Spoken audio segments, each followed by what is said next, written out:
Así que tengo la lección del sábado y la del domingo, y en realidad vamos a pasar la mayor parte de nuestro tiempo en la lección del sábado porque el énfasis es tan hermoso y tan poderoso. Así que, si no les importa, nos centraremos en la lección del sábado. Pueden estudiar la lección del domingo por su cuenta. La lección del sábado comienza con un texto para memorizar, y ese texto para memorizar se encuentra en el Salmo 118, versículos 22 y 23. La piedra que desecharon los edificadores ha venido a ser la piedra angular. Obra del Eterno es esto, es una maravilla a nuestros ojos. De hecho, toda la semana vamos a estudiar el Salmo 23, Juan capítulo 10, 11 al 15, Salmo 22, Salmo 89, 27 al 32, Colosenses 1, 16, Salmo 2 y Hebreos 7, 10 al 28. Realmente creemos en el estudio de la Biblia en el panel de la escuela sabática y por eso vamos a estar mirando las Escrituras, abriendo la Biblia, comparando el Nuevo Testamento con el Antiguo Testamento en específico en el libro de los Salmos.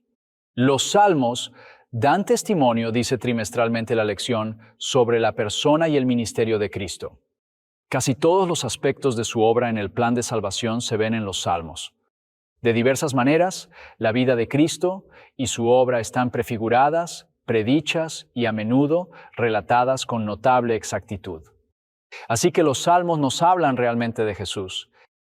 Y esa es una de las razones por las que cuando Jesús resucitó en el camino a Emaús, hablando a esos dos discípulos y luego reuniéndose con los discípulos, enfatizó específicamente en Lucas 24, versículo 44, que les estaba explicando las cosas concernientes a Él mismo a partir de los escritos de Moisés y específicamente de los Salmos.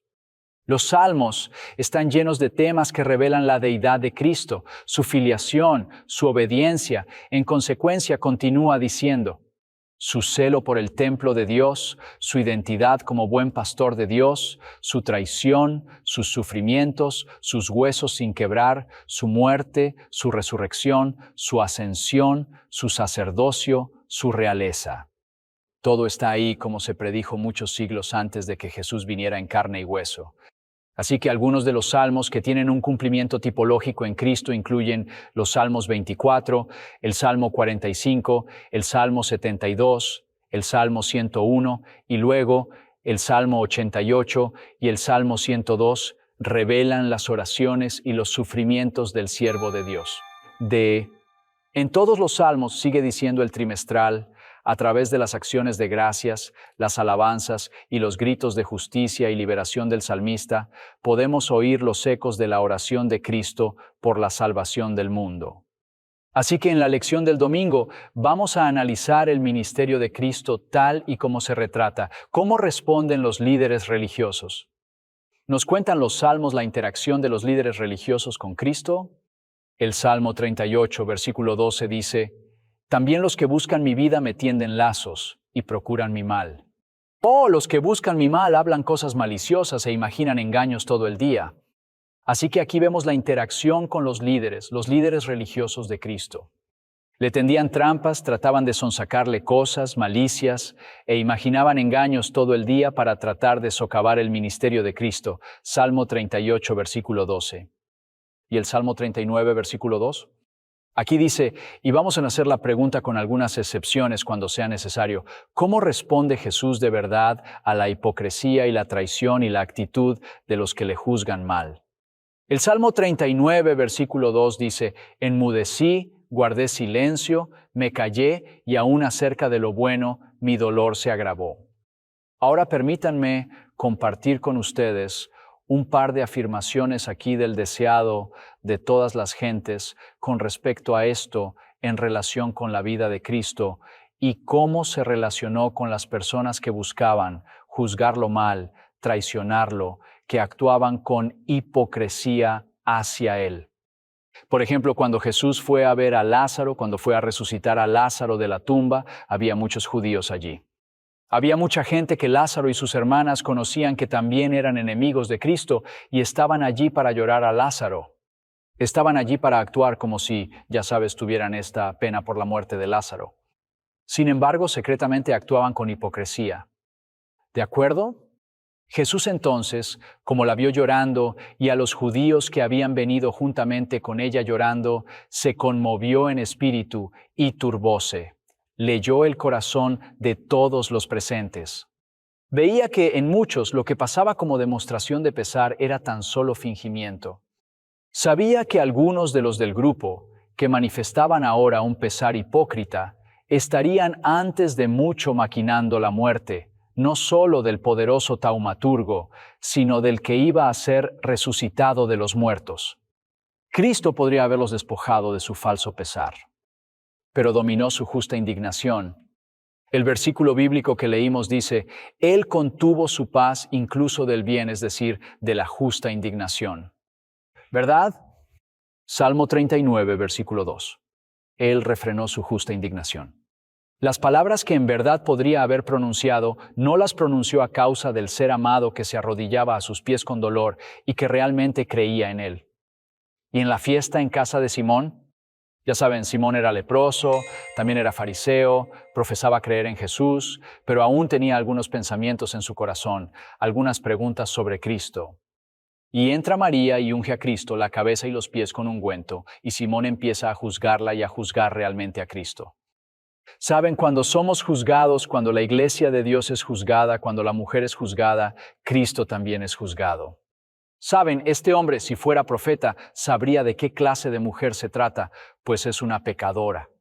El acto de María, dice aquí el deseado de todas las gentes 5:63, contrastó marcadamente con lo que Judas estaba a punto de hacer. Qué dura lección podría haberle dado Cristo a quien había dejado caer la semilla de la crítica y los malos pensamientos en la mente de los discípulos. ¿Cuán justamente podría haber sido acusado el acusador? El que lee los motivos de cada corazón y comprende cada acción podría haber abierto ante los asistentes a la fiesta capítulos oscuros de la experiencia de Judas. Disculpe, aquí hablaba de Judas, no de Simón. He mencionado a Simón. Aquí viene Simón. Simón también se sintió conmovido por la bondad de Jesús al no reprenderle abiertamente ante los invitados. Ese es el deseado de todas las gentes 5:63, 5:67 y 5:68. Así que Jesucristo podría haberse abierto y haber expuesto la hipocresía de Judas, la hipocresía de Simón ante los invitados, pero no lo hace. En realidad se contiene, como dice allí de nuevo en el Salmo 39, versículo 2, cayó incluso ante el bien, a pesar de que su dolor se agitaba en su interior. Y también, a medida que crece la influencia de Cristo, ¿qué tácticas se utilizan para tergiversar a Jesús ante la gente? Este es el Salmo 56, versículo 5. Salmo 56, versículo 5, y vamos a verlo a partir de la nueva versión King James. ¿Qué tácticas se utilizaron para tergiversar a Jesús ante la gente a medida que crecía su influencia? Fíjense en lo que dice aquí en el Salmo 56, versículo 5. Todo el día tergiversan mis palabras. Todos sus pensamientos son contra mí para mal. Ahora leamos esto del deseado de todas las gentes, 534 y 535. En el pasado, los fariseos habían hecho circular falsas declaraciones sobre las más maravillosas manifestaciones del poder de Dios. Cuando Cristo resucitó a la hija de Jairo, había dicho que la muchacha no está muerta, sino que duerme, Marcos 5:39. Como solo había estado enferma poco tiempo y fue resucitada inmediatamente después de la muerte, los fariseos declararon que la niña no había estado muerta y que Cristo mismo había dicho que solo estaba dormida. Habían intentado hacer creer que Cristo no podía curar enfermedades, que había juego sucio en sus milagros. Recuerda, todo el día tergiversan mis palabras, todos sus pensamientos son contra mí para mal. Salmo 56, versículo 5. Al tergiversar su palabra, esperan predisponer a la gente en contra del deseado de todas las gentes. Página 389. ¿Qué le parece el Salmo 31, versículo 13? Aquí hay otro que describe el ministerio de Cristo, y entonces esto representaría cuál es la determinación final de los líderes de Israel, ya que nada parece disuadirlo o detenerlo. Intentan tergiversar sus palabras.